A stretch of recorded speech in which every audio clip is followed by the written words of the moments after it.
This is a quick video on how to bake high-resolution assets onto low-resolution assets using normal maps, displacement maps, cavity maps, ambient occlusion, and so on. Basically, a way to optimize high-resolution assets so they are not that expensive for real-time rendering, and the purpose is to use all the detail from high-resolution assets, but rendering low-resolution assets with high-fidelity maps. So this is a little bit more suited towards real-time technology, video games, virtual reality, and whatnot.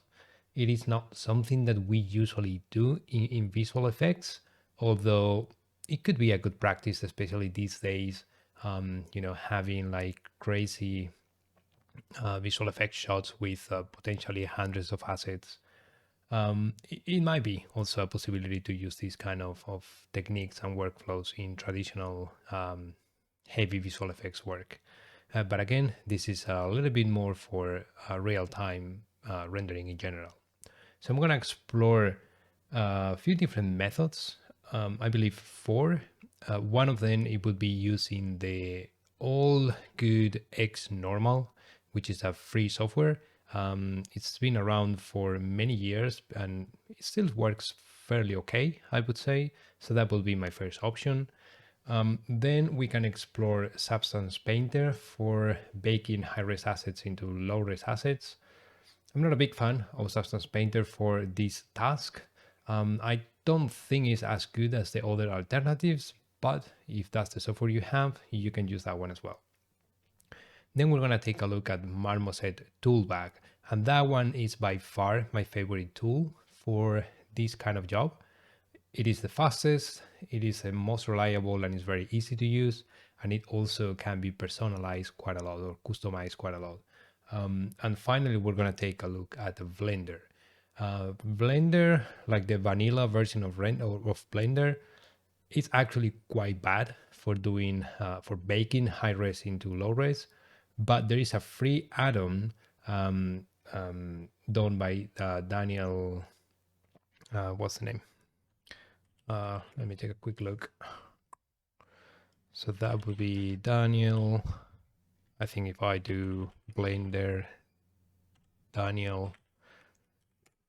Okay, so Daniel Beisted, I guess.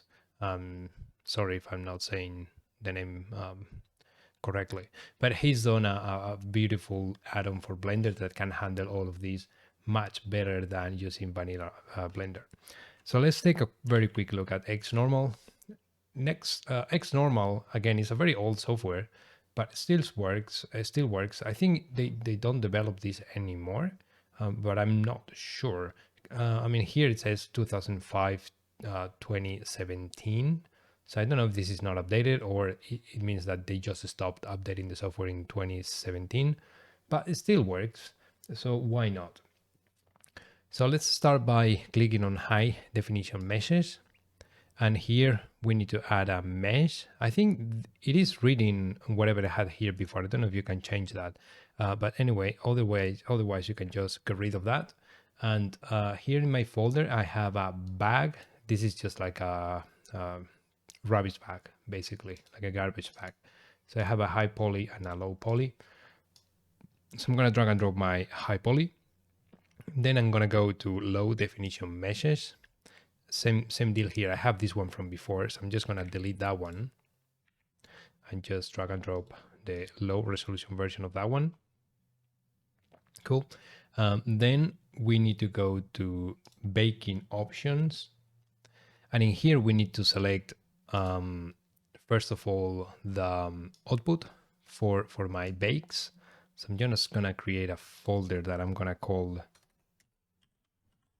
test. And then we need to give this a name. I'm going to call this one bag. And then you need to set file type here.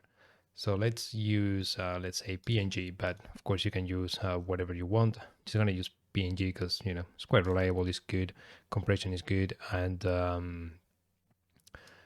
it doesn't take a very big space on disk. So I'm going to select that one. Then you can do the resolution of the map. Just for sake of simplicity and to make things a little bit faster, I'm just going to select 2K, but usually work in 4K. Here you have the padding. 16, I guess, is good. That, of course, depends on the UVs of your object. So you always need a little bit of UV bleeding or padding, as they call it in some software. Okay, and then you need here the maps that you actually want to render. So in my case, I'm gonna say ambient occlusion, I'm gonna say cavity map, curvature, and normal. Of course, you can make whatever maps you need to bake here. This plastic bag, the only thing that I would care actually is the surface details. So I guess the only thing that I care in reality it is normal map and height map. But just keep the other ones, just for fun. Okay, great.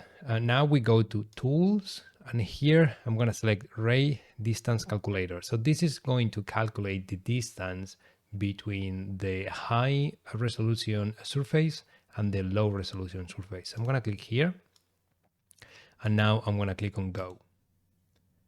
And this is kind of calculating. So at some point it's going to give me some kind of measurements here, like minimum and maximum. And it is going and going and going. At some point it's going to stop, or it's going to move very, very slowly. Like now, it seems like it has stopped already. So I'm going to click on stop. And I'm going to click on copy results. Okay, values copied. Great. So now we can just close this window. Okay, so if I go back to baking options or anywhere really, I'm going to click on generate maps. And this is going to generate maps. It is going to take very little, I think, because the object is very simple. But of course, if we had like a more complex asset and, with more poly count and the size of the textures were quite big, it will take a little bit more time. When you get these, you don't really need to do anything at all. Just close this window and it is going to carry on. That's because if you want to do some kind of tone mapping, which is something you should never do. So it's calculating all the maps. It's going through all the bakes.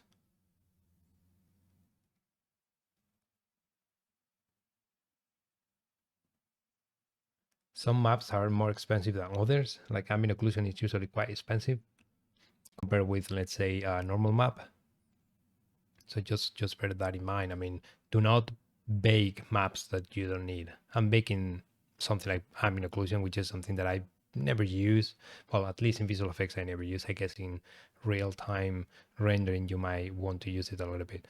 But yeah, honestly speaking, the only thing that I care about here is height map and normal map. So the other ones, I'm just baking them for free, but not because I need them. But yeah, here you get a preview. So far, so good. Seems like it's working and it's done. So once it's done, you can just close this window. So if I go to my test folder now, here I have my maps.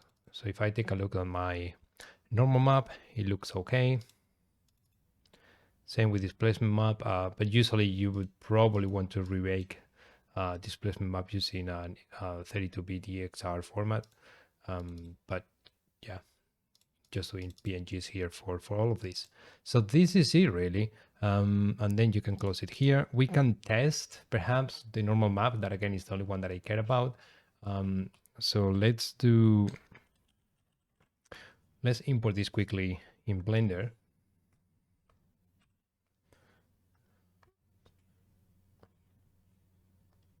I'm gonna copy this path. Okay, and I'm going to import. Let's import an OBJ. Oops.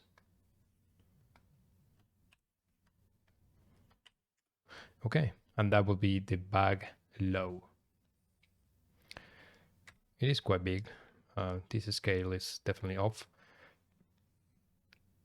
Okay, so now we can just go to shading here.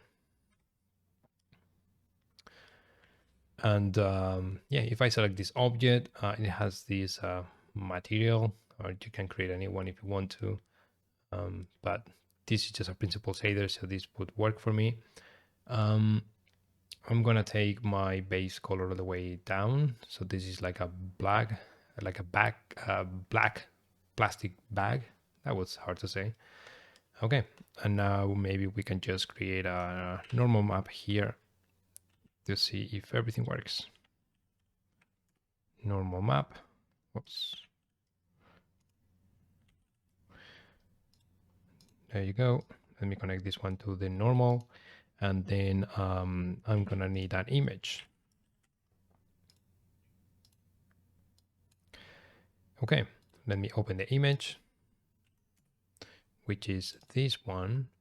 And if we take the normals, this being a normal map, we need to change the color space to linear or just non-color, and then connect this one there, and there you go. Now we have our normals, and it is working great. Doesn't have any seams, doesn't have anything strange. Maybe I can reduce the roughness here just to make this a little bit more like a plastic bag. And it's working great, right? I can just crank this up if I want to, even though this is a little bit dangerous and shouldn't play too much with intensity of normal maps. But this is working great. So if I disconnect this one, I can see that I captured all the detail from the high resolution plastic bag. So it is quite good. It is quite good. So the other maps, testing the normal map, I know that all the other maps are going to be fine. If this is a game asset, something like this would probably work. For more like a hero visual effects asset, you would have to use displacement map instead of normal map. Yeah, I mean, that's for another occasion. This video is just about baking. I'm going to keep Blender here because I might want to use it a little bit later. So the next option, it's Substance Painter 3D.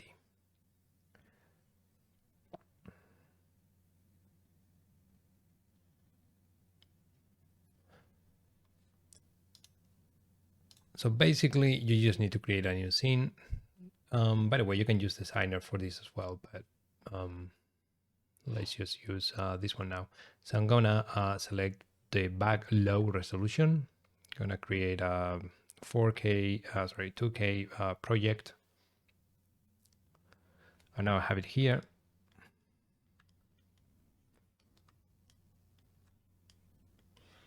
Okay, so that's my low res back. So now here, if you go to texture settings, you can scroll all the way down, click on bake mesh maps. Here, set the resolution of your baking. And here, where it says high definition meshes, just click here and look for your high resolution object, which is that one. And then here you can select the maps that you want to bake. So I'm going to bake, let's say, normal map and ambient occlusion, curvature, and thickness, for example. And here, you have the cage. The cage is basically the bounding box that wraps around the high resolution object. So basically, your low resolution object has to encapsulate, or it needs to be wrapped around the high resolution mesh. So basically, this is how you control it with these distances. Problem is, like, you don't really have a visual feedback of this. So I'm not sure how you can actually use these properly. I guess it's just a matter of trial and error. Okay, but mine should encapsulate the high resolution mesh, so we should be fine. What else do you have? Well, you have anti-aliasing here, and you have like prefixes for low and high, and that's it. So now you click on bake, and this is going to bake from the high res into the low res. That's it, done. And as you can see here now, we have the maps applied already, and it looks quite decent, right? It looks fairly okay to me. Yeah, I mean, looks okay.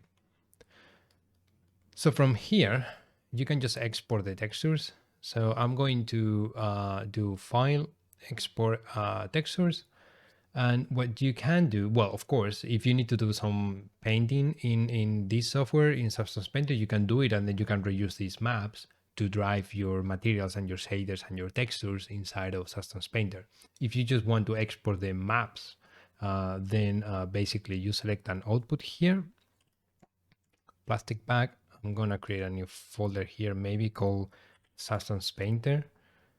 And here, the output template, there is one already created that comes with Substance Painter that is called Mesh Maps. And it should be somewhere.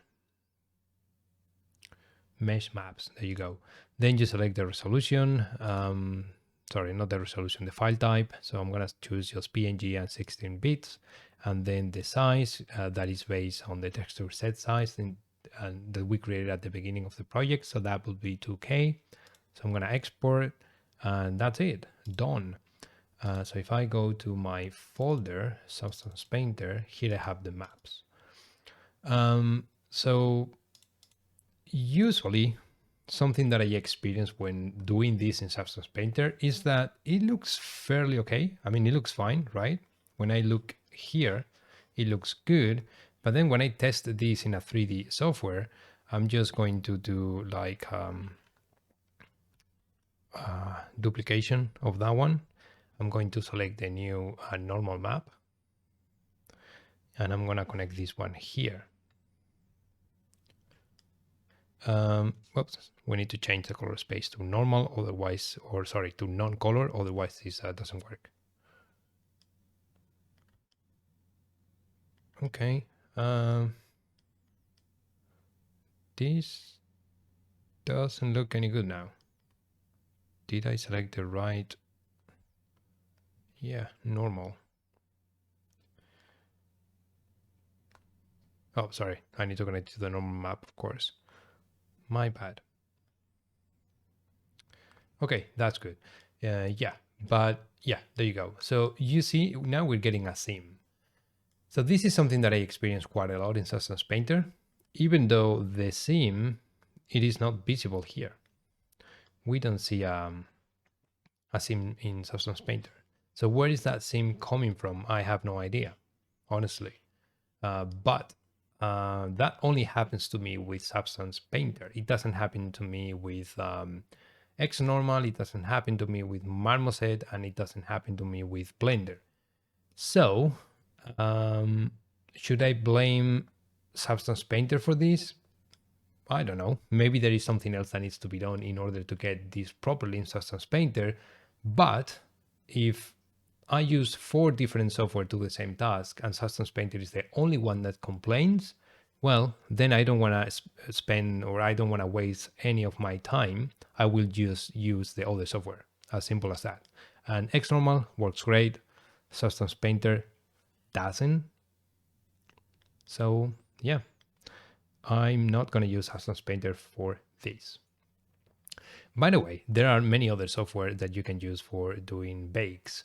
Of course, you can use Maya. Of course, you can use Houdini. Of course, you can use ZBrush. You can use Mari. There are many other softwares that you can use. But coming from visual effects, I've used Maya, Houdini, ZBrush, and Mari to do this type of tasks for many, many years. So this is just new software for me, software that I didn't use before for these kind of tasks. So this is a little bit more suited again for real time, I would say, where I might not be using Houdini that much or Maya that much, or maybe not even Mari. I'm pretty sure I'm going to be using ZBrush quite a lot, but you know, I wanted to focus this a little bit more on new tools for me. And those include, well, not new, but tools that I don't use that often. And that includes XNormal, Marmoset, Substance Painter, Blender.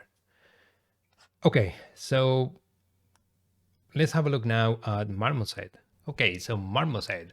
Marmoset is a new tool for me. I never used Marmoset before. I just started looking at Marmoset. And I have to say that so far, I think it's a brilliant tool. I'm in love with Marmoset.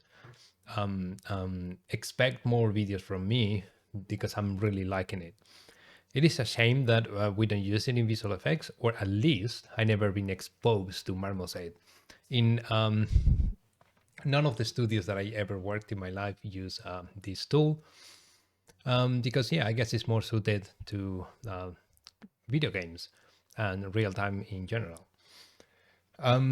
So it is my favorite tool for this task, plain and simple. It is the fastest one, it is the most reliable one, and it just gives me the best results. Right. So, and of course, there are many things we can do in Marmoset, not only baking. We can do actually texturing, and we can do look dev, and we can do many things, even rendering, even with ray tracing. But this video is just for baking. So there are a couple of ways you can do this. One is by clicking on this bread icon. So this is going to create a new bake project. Then you can just import your high and low res into the scene. And as you can see, you have them here, right? High and low. So in this bake project that you created before, you can just move your high there and your low there. That is a way of doing it. Let me create a new scene. You can do that if you want. Another way is automatically importing all the objects in high resolution and low resolution, because you know this asset is quite simple. It's just one object, but it could be an OBJ with 100 objects inside, different meshes. So if you're, let me go back to Blender. If your object is called, it has been named like this, like name of the object underscore low, and the high resolution object is called the same underscore high, then Marmoset is going to pick up all of that automatically. So if you have 100 objects, everything is going to be set automatically for you. So again, you click here, and now in the bake project, by the way, you can rename this if you want to, right? You can just call this bag bakes.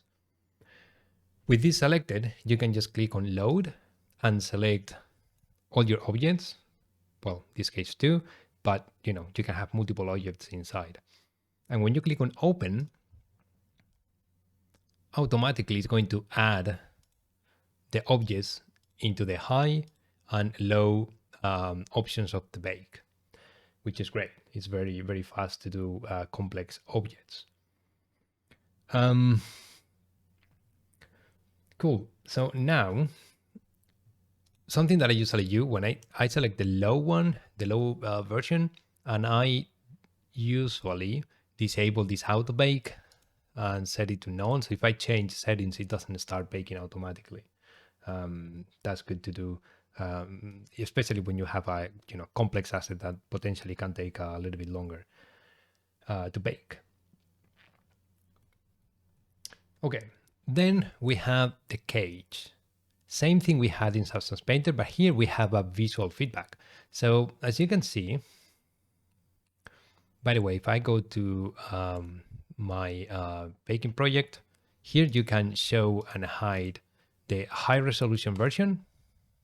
That's the H for high res, and low for low res. So something that I want to do first, I want to create a new material that I'm going to call, you don't have to do this if you don't want to, but I'm going to call this one bag high, and I'm going to assign it to my geometry, because I have an albedo map that I also want to bake. I want to bake the normals and the displacement, but also an albedo map. So I'm going to take my albedo map and drag and drop here. Sorry, I did a normal map. My bad. I don't want to do that. Sorry, that was very bad.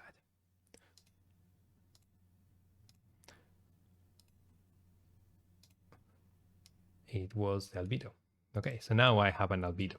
And by the way, be careful with this color swatch because this is a tint. So it's basically tinting whatever you have in the albedo. So set this one to white. So now I have an albedo map that I want to bake also to the low res geometry. So make sure that here you are looking at both the high and the low. So when you select the low, you have the cage, same as we had in Substance Painter. So this is the cage. So as you can see, it is covering the entire high resolution mesh. It is wrapped around that object. You can increase this one if you feel like it. You know, if it's not covering the entire thing, you can increase this one. Not only that, but you can also paint an offset. So you can click here and you can paint in UV space or you can paint in 3D. So for example, if let's say everything is fine, but here it is not fine, you can just paint here and it's going in now because I'm painting with black. So I'm gonna clear. So if I paint with white, I'll be extending that cage, but only in this area. So by doing this, I can fix problematic areas. It is really, really good. I'm gonna clear because it just works out of the box. This is a very simple asset, so that's fine. And you also have paint skew. This is good when you have like something that needs to be straight, but it's being skewed because whatever reason. So let's say you have a bolt here and should be straight. And when you bake, you realize it's a little bit askew. Well, then you can just paint, and what is red is gonna be straight instead of being skewed. So that's a way of fixing those things. We don't need it here, so we're good. Okay, let's go back to the baker, and here we need to select a few things. First of all, we need the output. So let's go here. Let's create a new folder. Let's call this one Marmoset and give it a name. I'm gonna say bag, and here you have a file type. I'm gonna choose PNG. Then you have the samples. I usually go with 16 format, 16-bit, and that's pretty much it. Then here you can select the channels or the maps that you want to bake. So I'm gonna bake normals, and then you can select like, you know, curvature, ambient occlusion, whatnot. Same thing we can do in all the software. If there are more maps, so you can click on configure, and here you can select more maps that you can bake. I'm gonna do albedo because I have an albedo texture. And then, you know, if I had other things like roughness, metalness, whatnot, that I already painted in the high resolution version, I can just bake these ones too. Materials ID are also very useful if you have materials ID coming from Blender or Maya or whatever. And I believe this is it. So I'm gonna click on bake, and this is going to bake. And that's it, extremely fast. So if I check my maps, there you go. So this is my albedo, and this is my normal map. Great. Here you can actually hide these, so you only have the low resolution version. And if you click here, preview, it's going to create a material with the bake textures applied, so you can check that everything is working, and it is. So great, we are good to go. If you want in Blender, we can check it as well. So let's go to Marmoset, normal. Set this one to none. Perfect. Working great. For fun, let's also check the albedo map. Connect this one to base color. And now we have also the base color.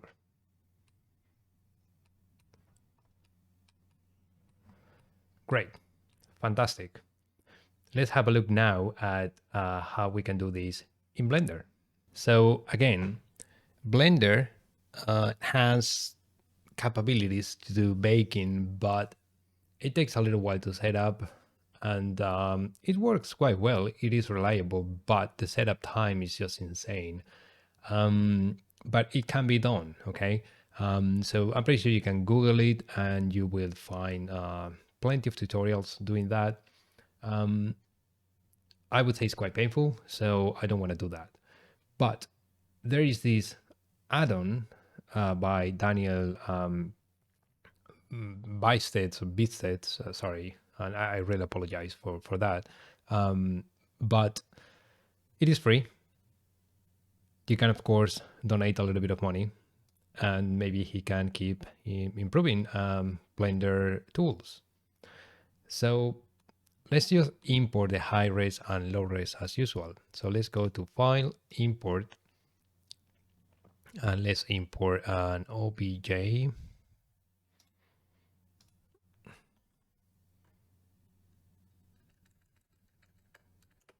Okay, so that would be my high resolution.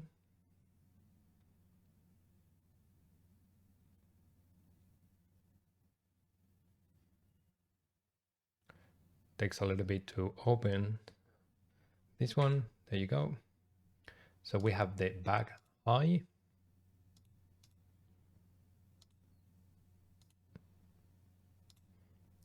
Back low.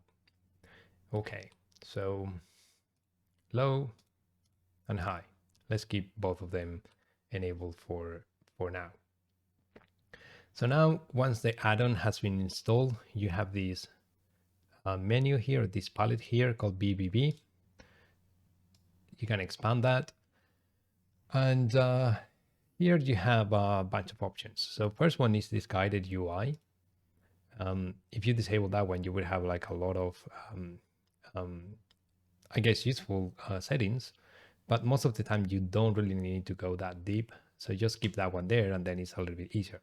So first of all, we need a path, like an output path. So I'm going to go there. I'm going to create a new folder and call it Blender. Accept. Great.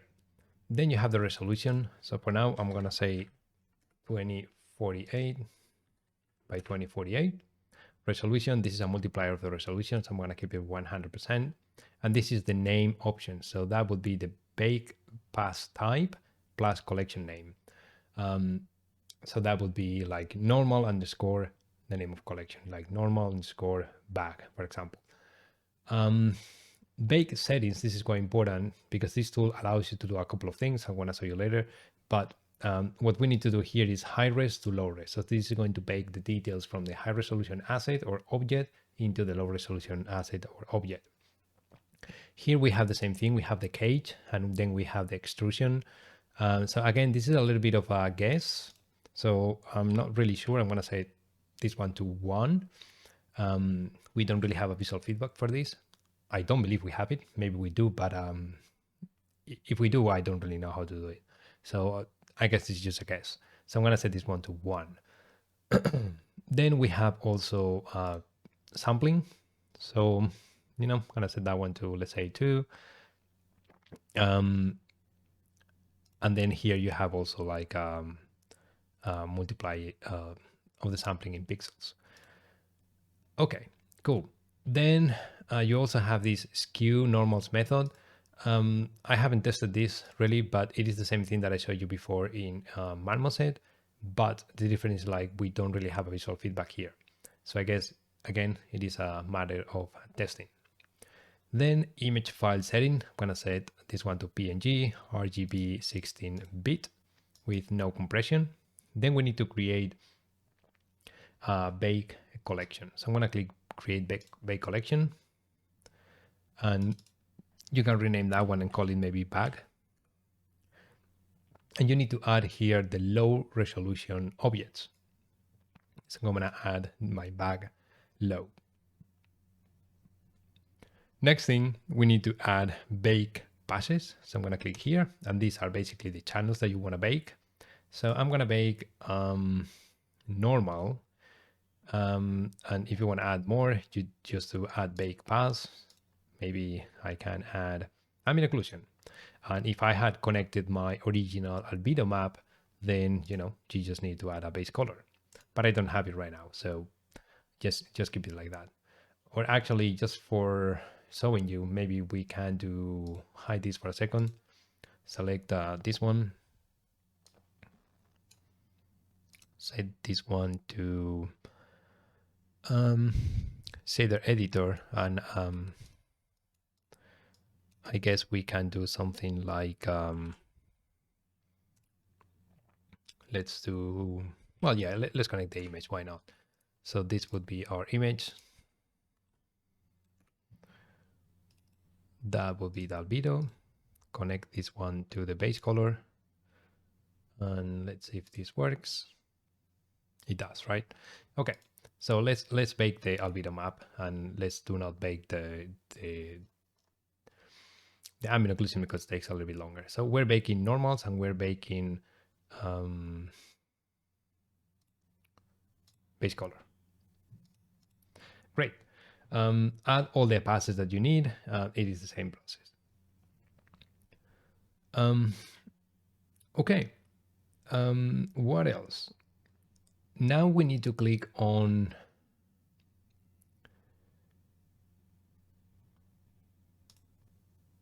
let me enable this one again. So with the back low selected here, with the object selected, basically you can go to where is this one? Let me try to find it. Here, sorry. So here in the active object, you have the back low selected. If you have like multiple objects, if you select another one, here is going to show you what you have selected. So in my case, it's back low. You can add multiple objects, and then you can click on find high poly by bounding box.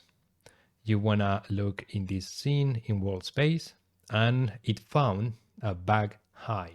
So whatever matched in terms of bounding box to the back low, it has been added here, which is what we want basically.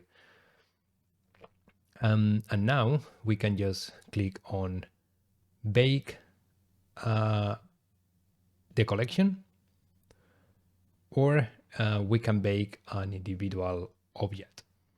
Or an individual path for that matter. So if we click bake here, it's going to bake only the normal map for this object. If we click on bake, it's going to bake everything for the object, or then we can just bake all collections. So I'm going to click on bake all collections because we only have one. And as you can see, Blender is now frozen, meaning that it has started baking.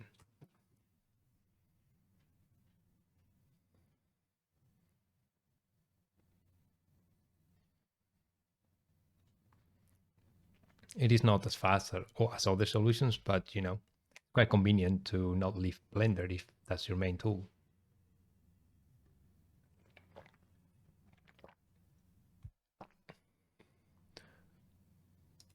Okay, so it's still doing it.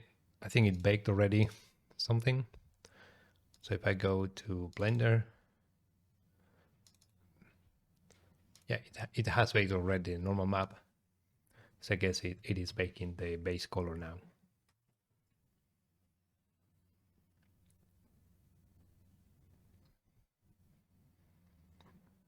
Okay, done. So now if we go to the output folder, here we have the normal map, and here we have the base color. I think there is a little error there, meaning that we probably need to extend the cage a little bit more to cover that, but you get the idea. Okay, so once we're done,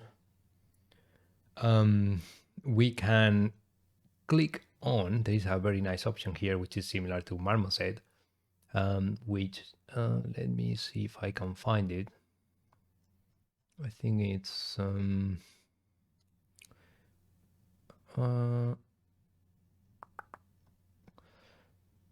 it is basically just to preview the material, but I don't remember what that is. I think it's here. Here, create bake preview materials. I'm gonna hide the back high. I'm gonna click on Create, Bake, Preview Material. So that shows me the material, as you can see here, with the outputs connected. So I have my base color and I have my normal map. So, anytime we can increase this one and see the effect a little bit better. And as you can see, it works very well. No seams, no issues at all. Just this little thing here that we can fix by extending the cage.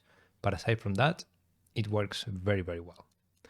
So yeah, very nice to have this in Blender.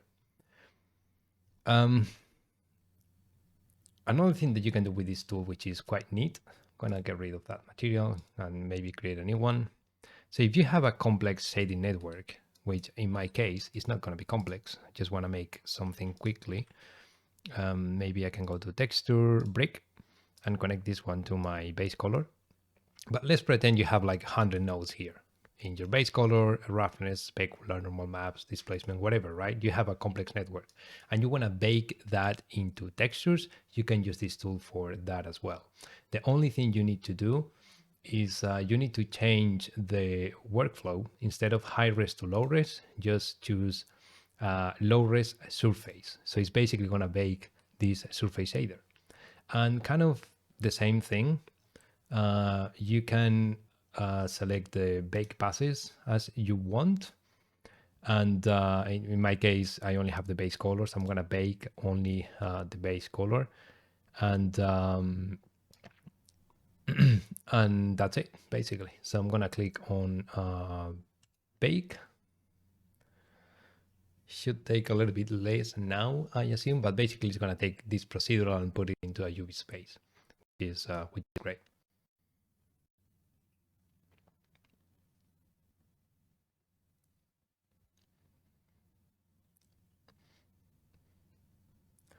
And it's doing it. Will take a few seconds, but that's it.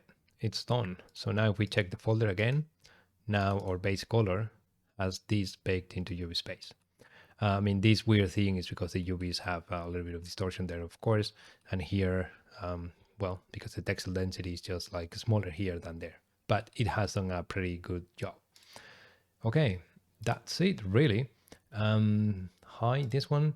And by the way, when you did, when I did before the preview material, you can also preview individual channels. If you click here, you will see only, as you can see, the base color. I don't have any other channels now, but instead of seeing the entire network, you will see only, sorry, entire shader, you will see only that.